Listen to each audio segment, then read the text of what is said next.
Moshe spoke to the heads of the tribes.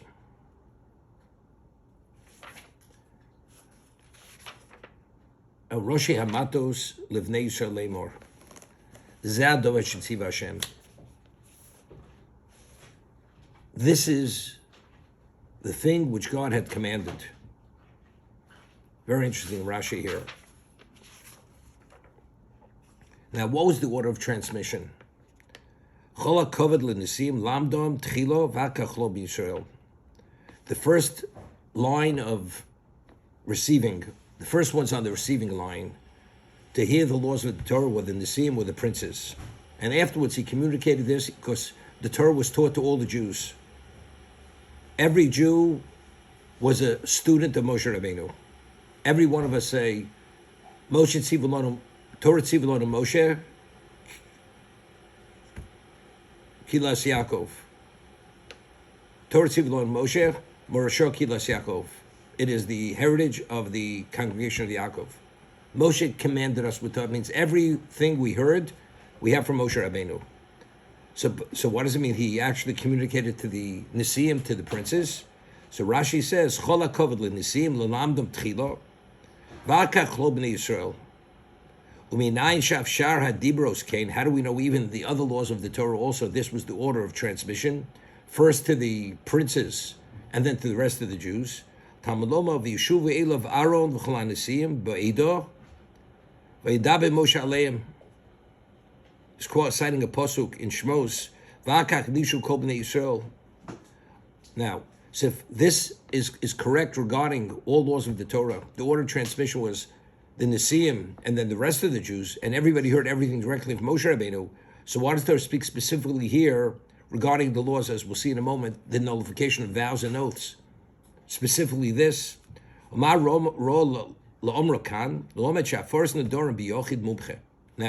discuss this in a moment. If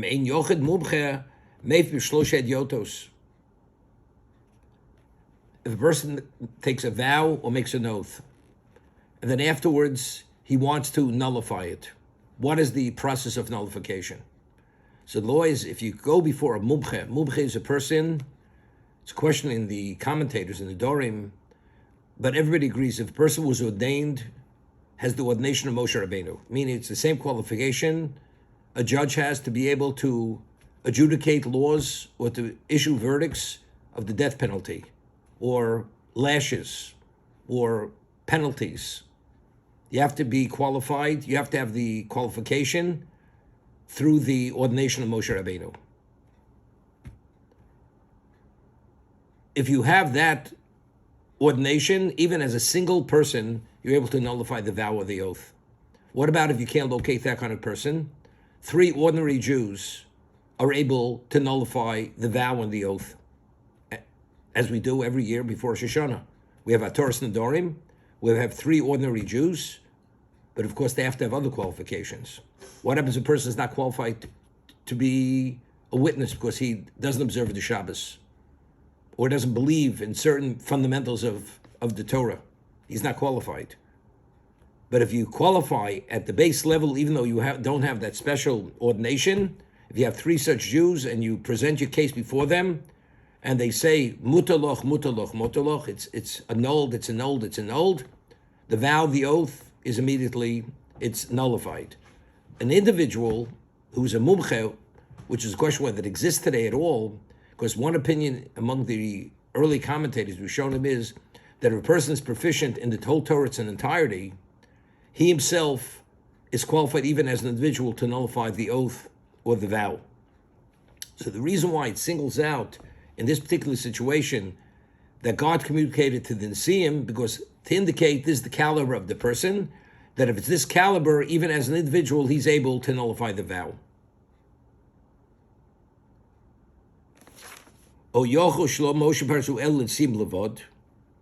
So the question is, maybe Moshe only communicated this parsha, this portion, only to the Nisim, not to the rest of the Jews.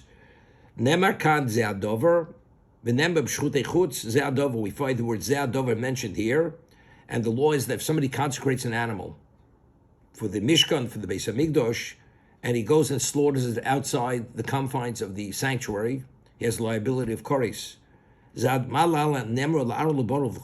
there it says explicitly that it was said to Aaron and his children and all the Jews, Shenemar daber el Aaron avzuam nemra l'kulon. Okay. So the Torah's entirety was heard by every Jew. I mean, just as Aaron heard it, and his children heard it, and the leaders heard it, every Jew heard it. So why does it single it out here? To tell us in terms of the process of nullification, that there's a difference if you're a nosi, meaning if you're a mumche, if you have the ordination or not. Okay?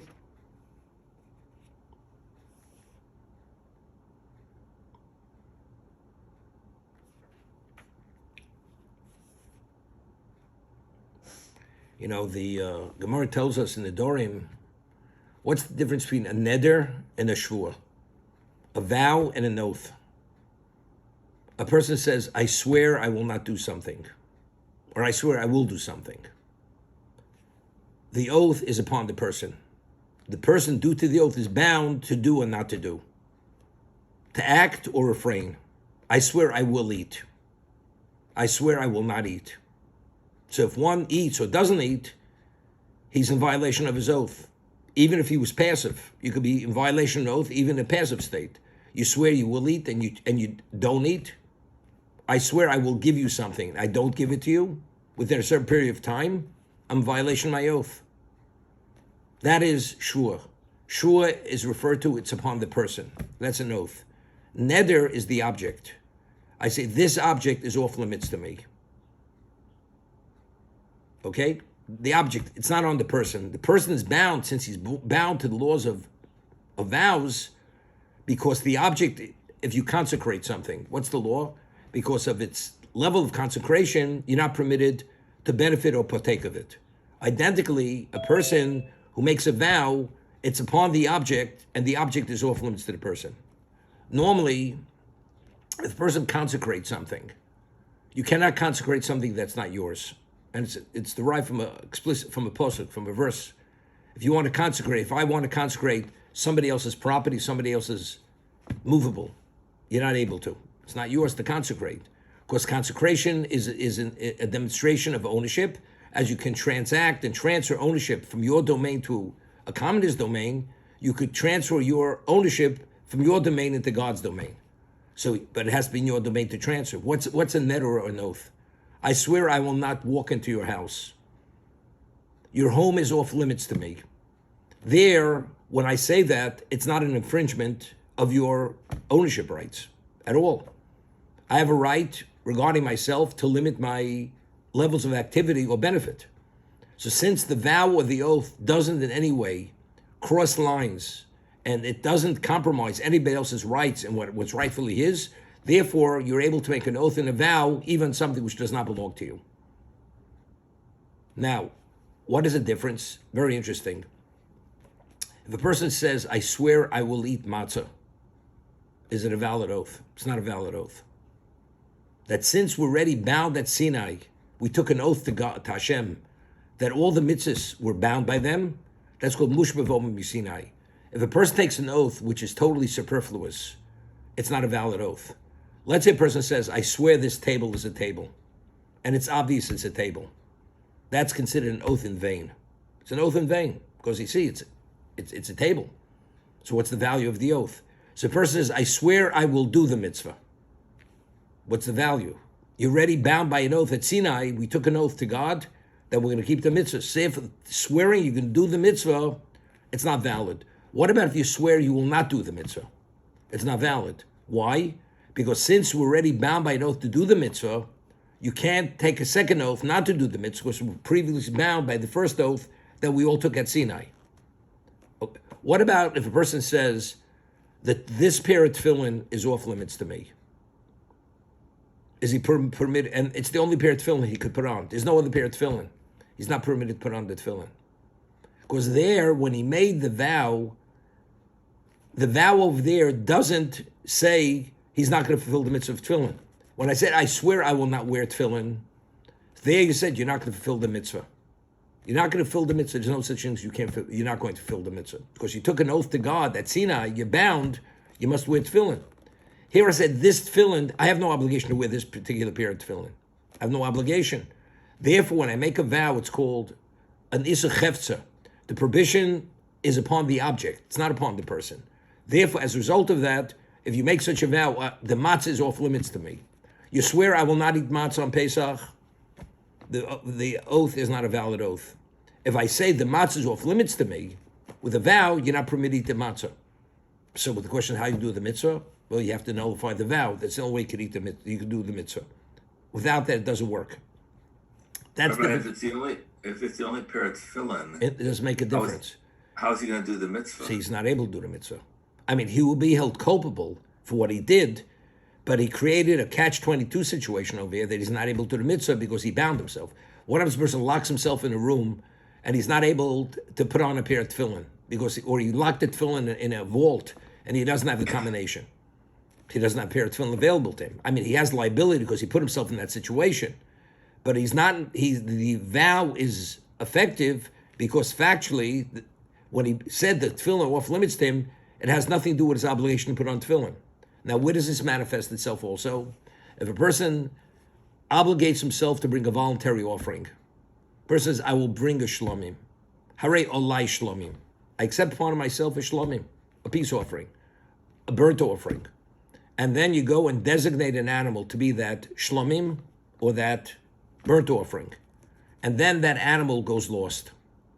The shlomim, the animal goes lost that you consecrated, or the olah, the burnt offering goes lost. You have an obligation to consecrate, purchase another animal, and consecrate another animal for shlomim and olah. What about if you make a level of consecration? This animal is a shlomim, this animal is an olah. You never accept it upon yourself. And now the animal goes lost. You have no obligation to bring another animal. Because there, the limit of obligation was only limited to the animal. I said, I will bring this animal. So if the animal doesn't exist, you have no obligation to bring an animal. But if you accept it upon yourself, you say, Hare olai. I accept upon myself to bring the shlomim and olah. There, if you don't bring the peace offering or the burnt offering, you're a violation of a negative commandment. You did not keep your vow. As we discussed here, lo yachol dvoro. And you're a violation of a baltacher when you obligate yourself to do something for the Beis Hamikdash and the Mishkan. It says you should not delay bringing your offering for 3 regalim. So I have 3 regalim. But if I said I only limited it to the animal, I didn't say I will bring. I said the animal is. So if the animal doesn't exist, you have no obligation. It's like a person goes and says, I obligate to support a particular poor man. Then he dies. He's not there to support any longer. My obligation was limited to that poor man. The poor man's not there. There's no obligation any longer because it was all bound to the person existing. He's not there to support. Same thing, my obligation is limited to the animal itself, to bring the animal itself. Okay, now, we find something interesting. Vows and oaths only have relevance to a Jew. A non-Jew, if he goes and makes a vow, he says, my object, my home is off limits to you, means nothing. It affects his possession, doesn't affect it. And you're not permitted to take, well, you'll be stealing. If you walk into his home, he says, my home is off limits to you. You cross that threshold, you're not in violation. If a Jew said, my home is off limits to you, when you cross that threshold, you're in violation, you're benefiting from something you're not permitted to benefit from. A Jew's word has greater value. A non-Jew, there's no law of you should not desecrate, you should not profane your speech. By a Jew, speech has a consequence, positive and negative. A non-Jew, it doesn't. However, the Torah goes and says that if a non-Jew consecrates an animal for a korban, the korban assumes that level, only in that area.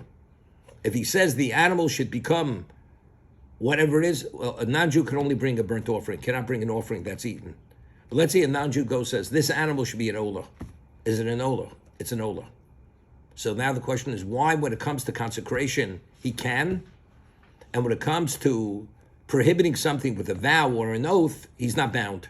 What's the difference? The non-Jew says, my home is off limits to you, that means nothing.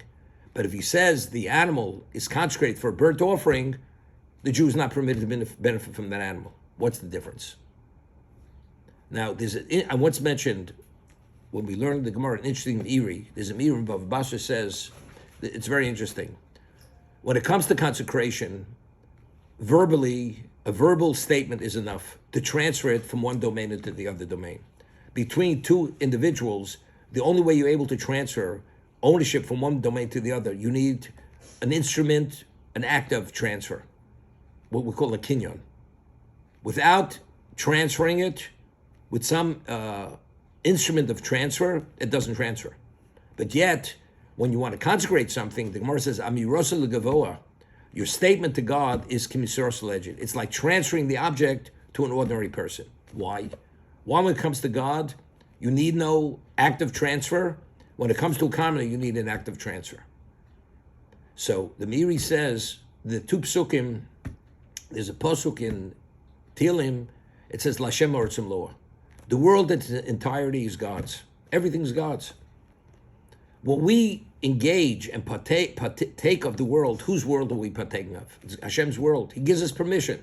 So we say to Hashem, take it back. In fact, it's all his in either case. He's giving us permission to partake of his. When you have a commoner having ownership rights, until he transfers those rights, I have no relevance to those rights. So to be able to bring about that transfer, to transfer those rights, to transition them, you need an active transfer. So between two individuals, you need a Maisa Kinyan. You need an instrument of transfer, an active transfer.